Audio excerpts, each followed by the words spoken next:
India has stepping up efforts to bring back citizens stranded in Nepal. An uneasy calm in Nepal after days of violent clashes. They toppled the KP Sharma Oli government. Nepal forces remain on high alert as curfew continues in several cities. Flight operations have resumed at Kathmandu's International Tribhuvan Airport.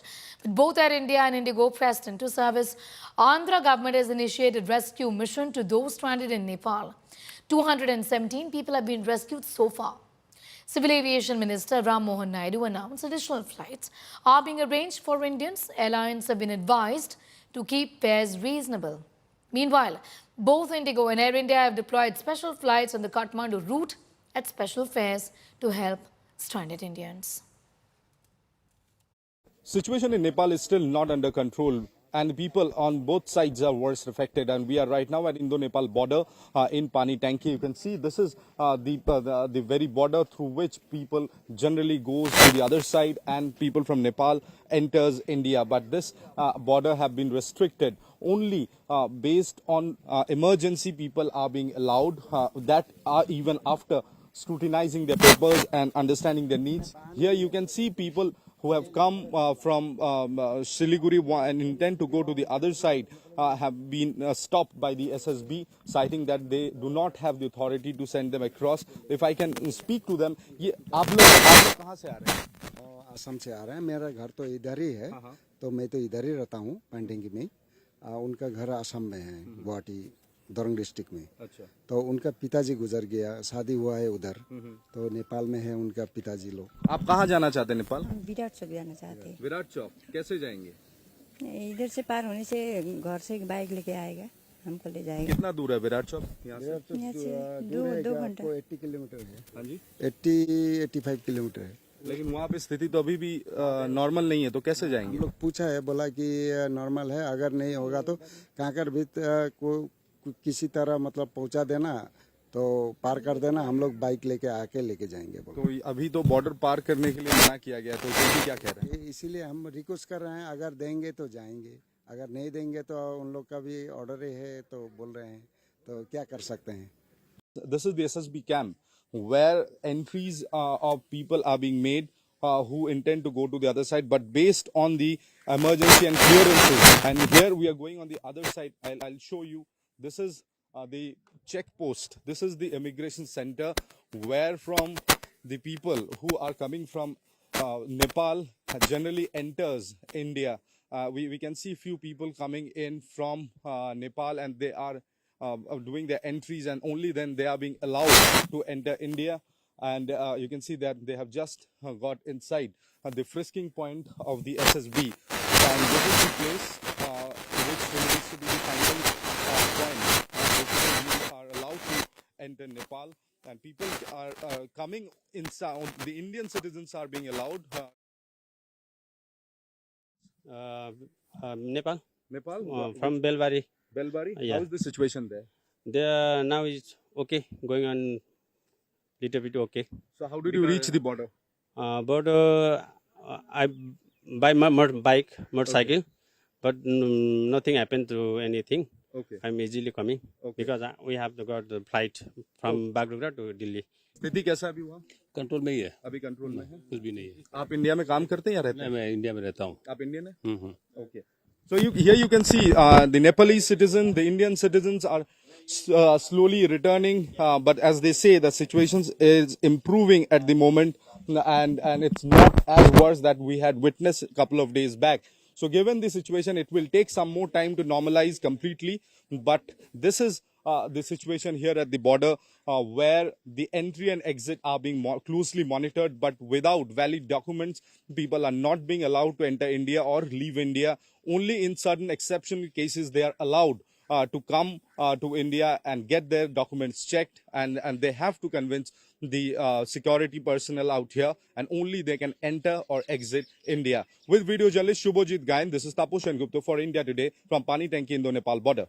एक बड़ा group है, तकरीबन 30 लोगों का group है, जो pilgrimage पे आया था, पशुपतिनाथ में दर्शन करने के लिए आया था, लेकिन इन्हें पता नहीं था कि जब उसी वक्त नेपाल में सत्ता परिवर्तन होगा, और हमारे ठीक पीछे त्रिभुवन इंटरनेशनल एयरपोर्ट है, जहां से इन्हें अब तक नेपाल से वापस जाना था, लेकिन फिलहाल यहाँ फंसे हुए हैं ये लोग। सब पुणे के लोग हैं। आप अपना नाम बताएं और क्या कुछ आपने फेस किया है, कितना प्रॉब्लमेटिक रहा, मुश्किल रहा इस पूरे दौर को पास करना? मेरा नाम रोहित घरे है, मैं पुणे से हूँ। अभी तक फिलहाल 2 दिन से हम लोग इधर है। अभी तो फ्लाइट तो सब बंद है और जो बाहर का माहौल है वो बहुत डेंजर है। तो हमारा दर्शन तो हो गए पशुपतिनाथ का, अभी मंदिर भी बंद किया है, सब बंद किया है। अभी तो बोल रहे फिलहाल कि 6 बजे के बाद चालू होगा एयरपोर्ट, तो देखेंगे क्या हो रहा है क्या नहीं। घर वालों से बात हुई? हाँ चालू है, मगर अभी इधर का नेटवर्क भी हाँ खराब है, सब डाउन है। आप लोगों के भी घर में क्या चिंता हुई जब उन्होंने वहाँ समाचार में देखा होगा कि नेपाल में ऐसी स्थिति और आप यहाँ फंसे हुए हैं? एक तो ये हुआ था, हम लोग वहाँ से निकलने के बाद यहाँ पे आने के बाद नेटवर्क का इशू था, क्योंकि इंडियन सिम कार्ड यहाँ पे चलते नहीं, तो घर वालों के पास नंबर नहीं थे। और दूसरी बात ये हो गई कि यहाँ पे हम लोग का वहाँ पर ये नेटवर्क नहीं था यहाँ पे, तो 1-2 के फ़ोन चालू थे, तो दिक्कत शुरू से हो गई घर वालों को कांटेक्ट करने के लिए।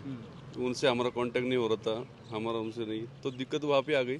और उसके बाद हम लोग क्या है, यहाँ पे सब नेटवर्क डाउन हो गए, तो घर वालों के 1-2 के मोबाइल चालू थे, तो उनसे हम लोग सब लोग मिल के कॉन्टेक्ट कर रहे थे। तो 40 से 40 लोग हैं कम से कम यहाँ पे। 40 लोगों का? हाँ 40 लोग का। उसके बाद जब संपर्क हुआ होगा तो घर वालों को भी अश्योरिटी मिली होगी कि आप सेफ हैं? हाँ अश्योरिटी उनको मिली। अभी क्या वो ठीक से अभी क्या हो गया कि एम्बेसी से बात हुई कल दिन भर हम लोग ट्राई कर रहे थे इंडियन एम्बेसी से, तो ट्राई करने के बाद किसी का फ़ोन नहीं लग रहा था, लगता था तो उठाते नहीं थे।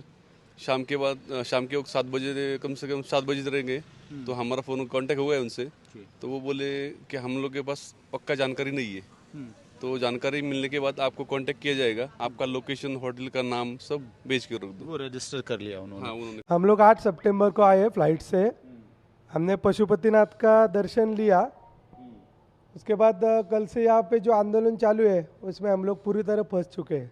अभी हमारी वापसी कैसे हुई कि हमने इंडियन असेंबली में फ़ोन किया था, वो बोले कि आप जहाँ पे है वहाँ पे ही सेफ जगह रुक जाइए, आगे जो होगा हम लोग आपको बताएंगे। 8 दिन के लिए आए थे, लेकिन अभी घूमने का सिचुएशन नहीं है। अब यहाँ से जल्द निकलने के लिए हम ट्राई कर रहे हैं। हमने इंडियन असेंबली से कांटेक्ट किया है, वो बोले सेफ जगह रखो, उधर रुको, लेकिन ये प्रॉब्लम बहुत सिचुएशन आउट ऑफ कंट्रोल हो रहा है। हाँ, इंडियन गवर्नमेंट से यही रिक्वेस्ट है मोदी सरकार से, जल्द से जल्द वो हमें यहाँ से निकलने के लिए कुछ ये मदद करे। आपके 18 लोग हैं? हाँ सर। बराबर ना? और कितने, और कोई आपके ग्रुप में 18 लोग हैं बराबर? हाँ, पूरे ग्रुप में, लेकिन हम जो लोग साथ में आए थे, फिर हम 4 थे, बाकी कोई अहमदाबाद से आया, कोई राजकोट से आया, कोई कहीं से दिल्ली। लेकिन वो अपने यहाँ से इंडिया से गए ना, तो वो आपके सब संपर्क में है पूरे लोग 18 लोग? हम एक ही जगह ठहरे हुए हैं सर, एक ही होटल में। कौन सा होटल है ये है सर? रिजेंसी। हाँ जी, हाँ जी। ओके ओके, ठीक है। हमारे लोग आपके संपर्क में रहेंगे और जो भी अच्छा सेफ पॉसिबल है वो सब करते हैं हम लोग। बहुत बहुत धन्यवाद सर, आपका बहुत बहुत धन्यवाद। Okay, thank you sir, thank you, bye. Andhra Pradesh ముఖ్యమంత్రి నారా చంద్రబాబు నాయుడు గారికి, అదేవిధంగా నారా లోకేష్ గారికి, ఎంపీ సానా సతీష్ గారికి, మిగతా అధికారులకి నా హృదయపూర్వక, మా 12 మంది గ్రూప్ తరఫున హృదయపూర్వక ధన్యవాదాలు. Okay, we are being evacuated today from the Simikot and we will reach Lucknow to Hyderabad to Vijayawada. Thank you for all your kind cooperation. ప్రధానంగా కఠ్మండు నుంచి రేపు ఆంధ్రుల్ని తిరిగి తీసుకొచ్చేదానికి రేపు మధ్యాహ్నం ఒక ఫ్లైట్ ప్రత్యేక ఆంధ్ర రాష్ట్రం ఏర్పాటు చేసిన ఫ్లైట్ కఠ్మండులో ల్యాండ్ అయ్యి ఆంధ్రులందరినీ అక్కడ నుంచి తీసుకొచ్చి first halt Visakhapatnam, second halt కడపలో చేస్తాం జరుగుతుంది. ఇక్కడ కానీ ఒకసారి చూస్తే కఠ్మండుతో పాటు సిమికోట్లో ఉన్న 12 మంది వాళ్ళని ఇప్పుడు నేపాల్గంజ్ ఎయిర్పోర్ట్, అంటే యూపీ బార్డర్ పక్కన ఉన్న ఎయిర్పోర్ట్కి వాళ్ళని రేపు పొద్దున తరలిస్తాం జరుగుతుంది. అక్కడ నుంచి వాళ్ళు లక్నోకి వెళ్ళి, బై రోడ్ లక్నోకి వెళ్ళి అక్కడ నుంచి కమర్షియల్ ఫ్లైట్ ద్వారా తిరిగి వస్తారు.